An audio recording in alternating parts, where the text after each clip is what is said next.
Very good morning, dear students. Beta, today we are going to start with new chapter, that is 6.3 chapter of your 6th unit, that is killing pain. This is the last chapter of your course book in the PA4 syllabus. After this, our 4th chapter would be complete. Okay. Now, listen carefully, beta. In this chapter, what we are going to read is about the discovery of a drug, कि किस तरीके से एक medicine और you can say एक drug की discovery हुई and who were the people involve in that. Why the chapter name is killing pain? Because this chapter is related to the pain which a patient faces when he or she is in operation theatre. और जब तक उसको unconscious या फिर बेहोश नहीं किया जाता है, अगर ना किया जाए, आप इमेजिन करके देखो कि अगर उसको बेहोश ना किया जाए, अनकॉन्शियस ना किया जाए, तो वो किस तरीके की पेन से गुजर सकता है in an operation. Okay, so let's start the chapter. The chapter name is killing pain. The one thing that nobody wants but everybody gets. एक ऐसी चीज़ जिसको कोई नहीं चाहता कि मेरे साथ हो, लेकिन सबको मिलती ही है, that is pain. And no pain is more terrible than when a doctor cuts open some part of our body for an operation. So no pain is more terrible. इससे भयानक और कोई पेन नहीं होता जब डॉक्टर क्या करता है, हमारे बॉडी के पार्ट्स को कट करके ओपन करता है for an operation. Isn't it? Today we don't feel any pain during operation. आज के दौर में हमारा अगर किसी भी चीज़ का, किसी भी बॉडी पार्ट का ऑपरेशन हो रहा होता है तो हमें पेन फील नहीं होता. Why? The sick person falls into a kind of sleep and when he awakes the operation is finished. So जो भी सिक पर्सन होता है, he falls into a kind of a sleep, एक तरह से सो जाता है, उसको नींद आ जाती है, अनकॉन्शियस हो जाता है. एंड व्हेन ही अवेक, जब वो उठता है, the operation is finished. But a few years ago, लेकिन कुछ साल पहले, it was not so simple. इतना आसान नहीं था. The sick person had to feel all the pains of the operation. जो बीमार होता था व्यक्ति, उसको हर तरीके की जितनी भी पेन होती थी ऑपरेशन के दौरान, he had to face that, he had to feel that. The doctor had to work with the terrible cries of the sick person ringing through his ears. Doctor को भी उन्हीं क्राइज के बीच में, अगर आपको पेन हो रहा है तो पेन में आप चिल्लाते हो, रोते हो, ठीक है. So doctor had to perform all the operation in all those terrible cries. The patient writhed in the pain from side to side as his flesh was cut open for the operation. So the patient who was being operated, जिसका operation होना होता था, वो क्या करता था? He was in pain, he was moving in pain. Writhe means to twist or move his body continuously because of pain. जब आपको पेन होता है तो आपकी बॉडी यूँ करके शेक करती रहती है, ठीक है. So because of pain, as the flesh means मांस, आपका जो स्किन है, was cut open for the operation. जब डॉक्टर को कोई ऑपरेशन परफॉर्म करना है तो वो क्या करेगा? पहले सीजर से कट लगाएगा, then only he can. So cut लगाना आपकी स्किन में, अगर आपको ऐसे ही कभी कट लग जाता है, चोट लग जाती है, कितनी पेन होती है बेटा, है ना. And doctor is playing with that, you are not able to touch that portion of the your body part. आप अपनी जहाँ पे चोट लगी है उसको ना टच करने देते हो, ना टच आपसे होता है खुद से. सोचो जिसका ऑपरेशन होता होगा बिना उसको बेहोश किए, उसको कितनी पेन होती होगी. He had to be tied to the operating table with long straps. लंबी लंबी स्ट्रिप्स के साथ उसको इस तरीके से, देखो आप पिक्चर में देख पा रहे हो, that a patient had to be tired for operation with the long straps, ठीक है. So a great need was felt. एक बहुत ही ज़रूरत महसूस हुई to discover some good anaesthetic. What is anaesthetic? It is a drug, it is a medicine that makes a person unconscious, बेहोश कर देती है जो. In 1772, Joseph Priestley, an English chemist, discovered a gas which is now called nitrous oxide और laughing gas. तो सबसे पहले इस फील्ड में जिसने अपना कंट्रीब्यूशन दिया, who was that? He was Joseph Presley. In the year of 1772 he was a English chemist. उसने कौन सी गैस डिस्कवर करी?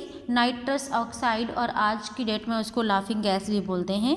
This gas produces a kind of hysteria. It is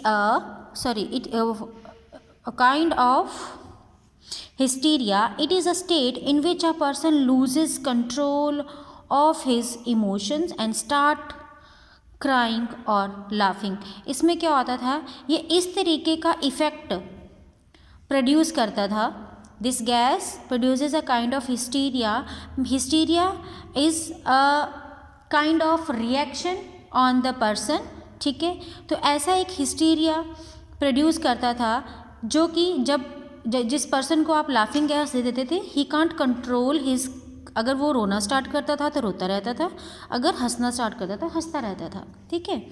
in 1845, now after 1772, one more discovery was done, that is in 1845 an American dentist, America का एक dentist named Horace Wells noticed the pain killing properties of this gas, ठीक है।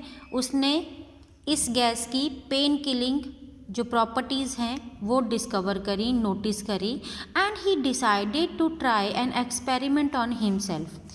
सो क्या किया?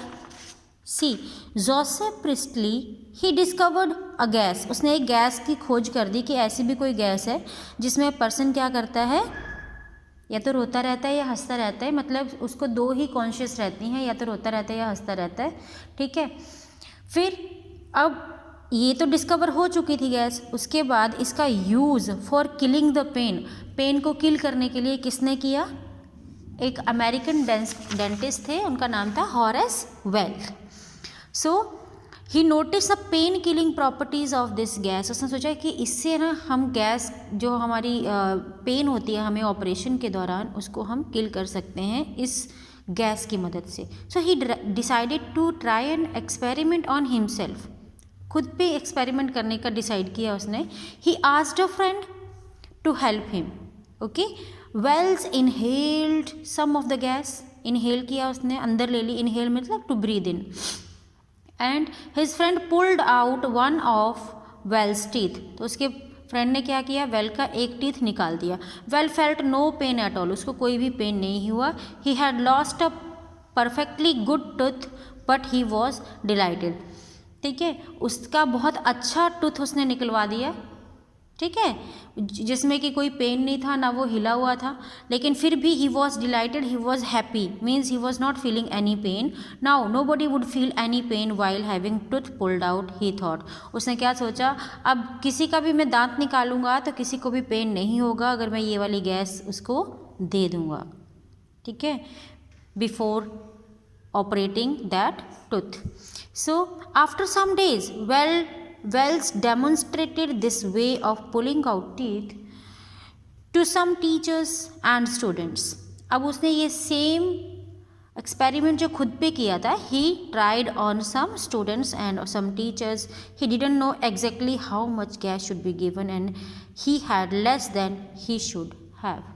So उसको खुद को नहीं पता था कि मुझे कितनी अमाउंट ऑफ गैस अगर मैं किसी को दूंगा तो उसको पेन नहीं होगा, ठीक है। ही was not non about that. उसका एक्सपेरिमेंट उसने नहीं किया था कि कितनी डोज मुझे देनी है, ठीक है, और उसके पास उतनी गैस नहीं थी जितने उसने एक्सपेरिमेंट कर दिए। The man whose tooth was being pulled out cried out in pain. तो जिसका टूथ उसने निकाला he was crying in pain and Wells become a laughing stock. So what is a laughing stock? A person जिसपे कि कोई आप हास्य जिसको बोलते हैं, उसका मजाक उड़ाने लगे लोग, क्योंकि उसने क्या किया था? He had given a theory कि ओके लाफिंग गैस दे के nobody will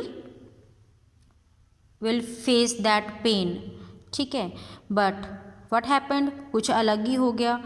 he tried that experiment on some teachers and students and they felt pain again. So what is laughing stock? A person that everybody laughs at, जिस पे लोग हंसते हैं because he had done something stupid. So he tried again, but this time he gave too much of gas. अब उसने क्या किया, पिछली बार सोचा कि मैंने शायद कम गैस दी थी, इसलिए क्या हो गया, the person cried in pain. Now this time he gave too much gas to the person and the man died. और वो पर्सन मर गया, उसकी मृत्यु हो गई उस गैस के कारण. ठीक है, thus the laughing gas did not prove a good anaesthetic. इसलिए ये प्रूव हो गया कि लाफिंग गैस एक अच्छा एनेस्थेटिक नहीं है एक पर्सन को अनकॉन्शियस करने के लिए. Got it? So this is your part 1.